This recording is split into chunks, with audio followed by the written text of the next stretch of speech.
Good evening and welcome back. It's been about a week since I shot the last video. I had some technical difficulties and ended up loaning out my copy of the game so one of my demoers could get ready. And this is the first chance I've had to come back and reshoot these videos. I'm hoping to get all of these done before Gen Con. I'll be leaving for Gen Con Tuesday morning, driving over there with Wednesday being reserved to set up for Gen Con, and then Gen Con, of course, is Thursday through Sunday. So let's get this going then. These videos are, I've been working with a guy locally. These videos are intended to just be a stopgap and to kind of give me a practice round before I actually go work on real videos. He is going to come over. He's a videographer. He's shooting a documentary about board games, and he is going to help me shoot real nice looking videos as I explain how to play the game. Why don't you tell me in the comments if you think it'd be interesting if I get an audience, not an audience, but like other people to explain the game to, or if it's fine if it's just me explaining the game. Or maybe I shouldn't explain the game. Anyway, so this is the first of 5 videos. I gave an overview in the previous video, and now I'm here to discuss the roles themselves. This is the knight. The knight can be represented by this standee, which I'll be using tonight because it's a little bit more visible to the camera, or this meeple of the knight. The knight is the first role. She is always first in the turn order, no matter who's in the game. She starts out with this board. She starts out with these hero cubes. She has, sorry, that's just a little bit out of view. Let me lower that a little bit. She has a health tracker down at the bottom left corner there, right there, right there. And she also has a grit tracker over here. Grit is kind of like, well, let me get back on script. So, to win, the knight has to kill the dragon. If the dragon is a player in the game, then the knight has to go find that player and kill the dragon by doing 5 hits of damage to it.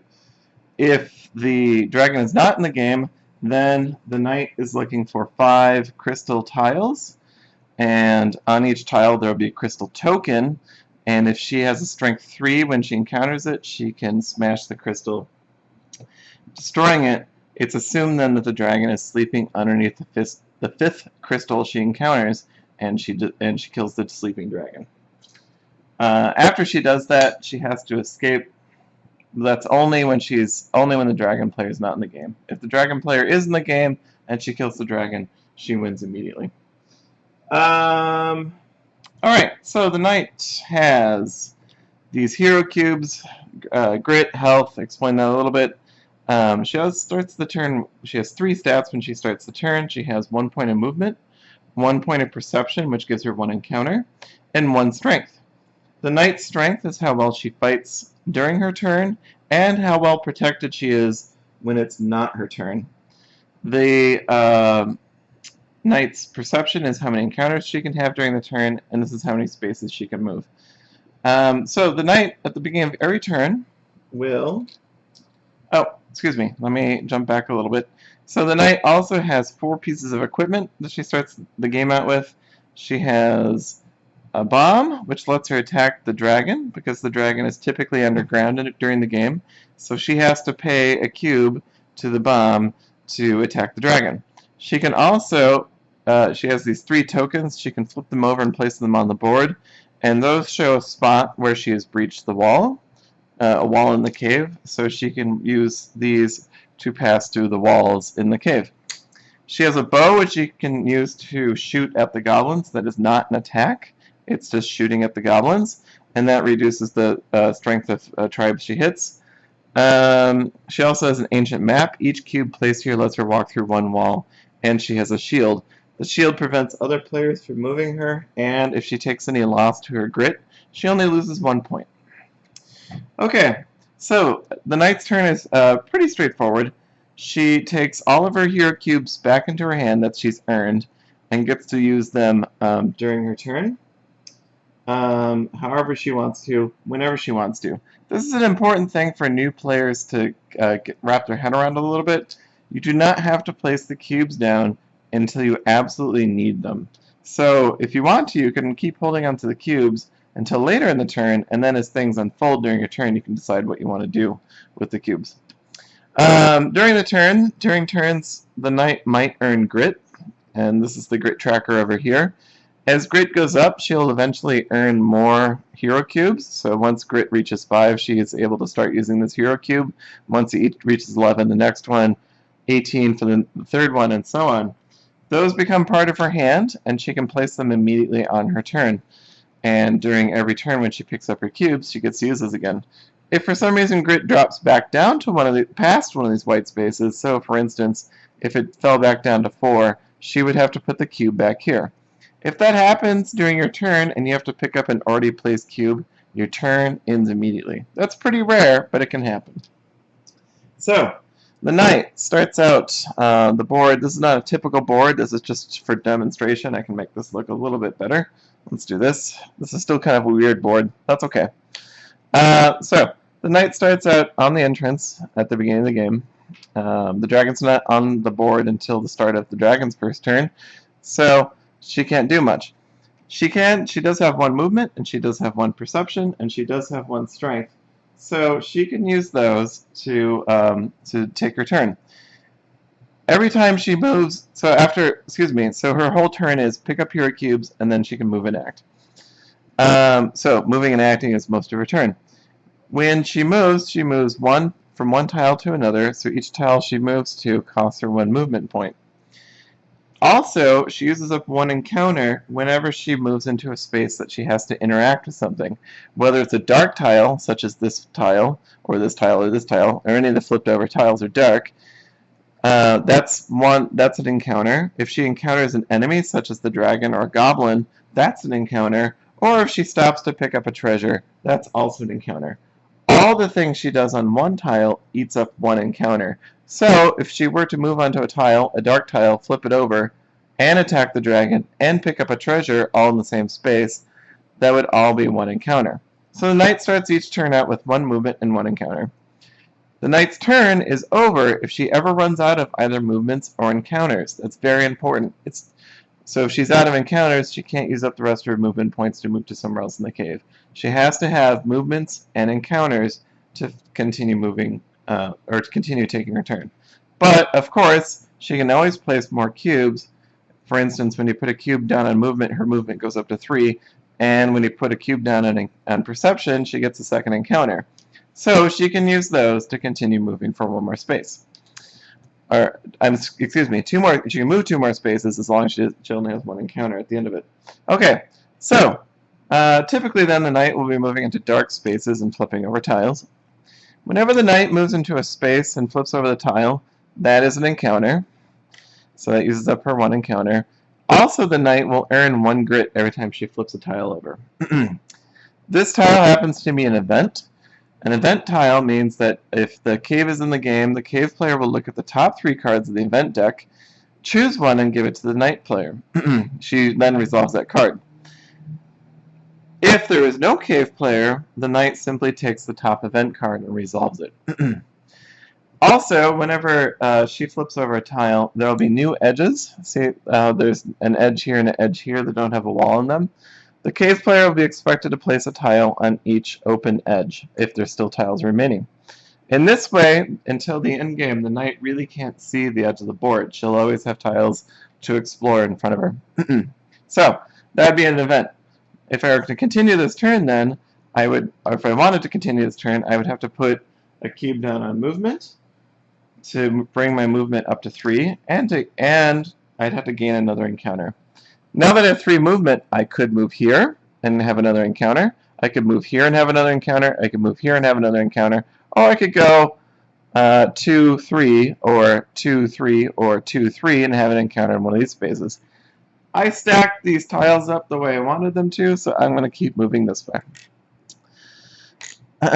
This next tile is an ambush. So any tile with a skull on it is an ambush. If the goblins are a player in the game, that means the goblins can attempt to attack the knight. To do that, the goblin players have to have a tribe in hiding. And what hiding means is that the tribe is not currently on the board. And it also has to be of a strength high enough to hit the knight. Goblin tribes range in strength from 1 to 5, and the and the knight strength ranges from 1 to 4. So if there was a goblin tribe in hiding that is strong enough, they could announce that they're attacking the knight and do a hit to the knight. The knight does have an opportunity to place cubes, so for instance, if I earn these cubes earlier in the game, she can place cubes on her strength before the goblin player announces if they're going to attack or not. So for instance, if I did this and the goblin tribes roll at strength 2, which is weaker than the knight, they wouldn't be able to ambush her. Only hidden tribes can ambush. So that's ambushing. The knight, so let's say on a later turn then, I move on. So I move into this space, and I find a treasure. Also, there's only one wall in this tile.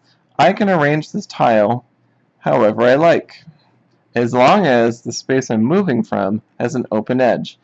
And that, it's just to make sense, because the knight is literally walking into the space. I have to have an open edge going back the way I came. So then the cave would place tiles there, and that's that. This tile is a treasure, and so normally if this tile gets flipped over, the cave player or another player would place a treasure chest meeple down on the tile, or you can use the treasure tiles if you wish. So that would show that there's a treasure there. But since I'm having an encounter here anyway, I would just go ahead and pick up the treasure immediately and return it to the cave. And if that happens, then the cave will draw the top 2 cards of the treasure deck, giving one to the knight and bearing the other one. Or you would just draw the top treasure if there isn't a cave player. The moment you receive a treasure, you may choose to discard it, and it's gone from the game if you discard it, and gain 5 grit for doing that. Or you can keep the treasure, and when you keep a treasure, you keep it face down in your hand until you decide to use it. Alright, then the other things that can happen on the knight's turn are the knight could decide to attack a goblin tribe. So if there's a goblin tribe here, and let's say it has 2 strength, and we have let's say we have 4 hero cubes just for the sake of this. The knight could, in theory, move into this goblin tribe. The reason you might want to do that is because by keeping weak tribes off the board, it makes it hard for the goblins to attack you later. Plus, you might have a side quest, which I'll get to in a bit, that involves a tribe. If you move in then, you do have to resolve, according to the board, you have to resolve, excuse me? Oh, wait, it's in the rules, excuse me. You do have to resolve flipping over the tile first, and, oh, it is right here. Yep, reveal and resolve tile, then resolve attack. So then I'd flip this tile over first. Let's see what it is. It's an ambush, so if there's another goblin tribe off board that was stronger than this knight, they could attack. The goblins don't stack their attacks, but then I would resolve the attack, and so since the knight is at 3 strength and the goblin tribe is at 2 strength, they would scatter. When a goblin tribe scatters, that means they move back into hiding, which is where they move back to the player off the board, and they would lose 2 goblins. Whenever a tribe scatters, it loses 2 goblins. Alright, so that is attacking. The dragon, it's a little bit more, you don't have to be stronger than the dragon to enter the dragon space, which you do for goblin tribes. So when you attack the dragon, let me grab the dragon meeple real quick. Excuse me. You can move into a space. You don't have to fight him if you don't want to. If you do wish to attack him, though, the dragon will have an armor rating, and you need to have a strength higher than the dragon's armor rating, as well as activate the bomb. When you activate the bomb while you're stronger than the dragon, you do a point of damage to the dragon. You can only encounter the dragon once per turn with the bomb, because you can only activate the bomb once to attack. Later in the game, when the cave has started to collapse, you do not need to place a cube on the bomb anymore to attack the dragon. Once the dragon has surfaced, you may encounter the dragon multiple times in a turn. And in this way, the dragon has to be very careful with the knight, especially when she has all 7 of her hero cubes because she can easily kill. She can easily do 2 or 3, maybe even 4 hits in one turn. So the dragon has to be very careful about where he ends his turns. The knight can also encounter the thief as an attack excuse me, I want to grab the, alright, there we go. When she does, she compares her perception to the thief's stealth. That's kind of a dark piece for this lighting. And if her perception is higher than the thief's stealth, the thief automatically dies and returns to the entrance at the start of his turn. Bear in mind too that the thief, despite whatever his stealth says on his sheet, is always 1 lower for every treasure the thief is currently carrying. Alright, and then the last thing that the knight can encounter is a crystal. If the knight moves into a crystal, and there's still a crystal token there, she can smash the crystal with a strength 3 attack as part of an encounter. If she does that, she gains 2 grit. The primary reason you want to smash a crystal is because you either want to you're trying to destroy them as part of your victory condition because the dragon player is not in the game, or because there's no because. The other reason is that she gains 2 grit every time she smashes a crystal. It also slows down the cave because the cave's omen generation, which is how it gains power in the game, it only earns omens for unsmashed crystals. So all the crystal tokens on the board contribute to how many omens the cave gets, and so by smashing crystal tokens, you're weakening the cave player. Still a little expensive. Alright, and that is just about it for the night. Let me circle back to my script here real quick to make sure I got everything. 2 more things. There are... oh yeah, excuse me. There can also part of an encounter, you can encounter a treasure if there's one already on that space. So for instance, if this happened, you could move in there, flip that tile over and grab that treasure. Sometimes there'll be dragon gems on the board. Let me grab one of those real quick. So the dragon gems are like so. If you move into a dragon gem, the dragon player will roll a die. It's 50-50. You'll either lose 2 grit or gain 5 grit for picking up the dragon gem. Usually worth it. I mean, the payout is better than losing 2 grit, but that can be circumstantial also. During your turn, you can also spend cubes on equipment to activate the equipment as you need them. The bow lets you weaken goblin tribes, as I said. The map lets you walk through walls if you need to during your turn, and the shield prevents other problems. In addition, the treasure cards also have a blank spot on them where a hero cube can go, and generally what that does for you is it makes you more efficient.